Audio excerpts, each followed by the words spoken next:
एकदा एक टोपीवाला होता. तो गावोगाव जाऊन टोपी विकायचा. त्याचं एक टोप्यांचं झोळीसारखं टोपलं होतं, ज्यात वेगवेगळ्या रंगांच्या टोप्या भरलेल्या असायच्या, लाल, निळ्या, पिवळ्या, हिरव्या.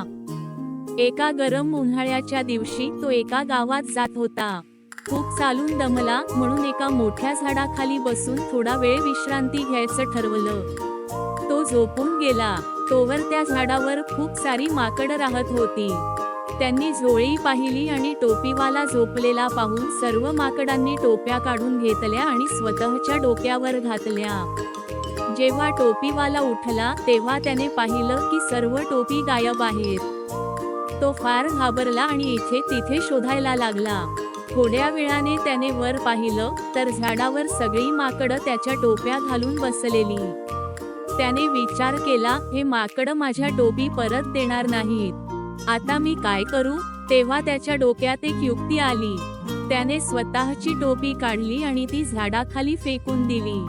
हे पाहून माकडांनीही त्याची नक्कल केली. त्यांनी त्यांच्या डोक्यावरून टोपी काढल्या आणि खाली फेकल्या.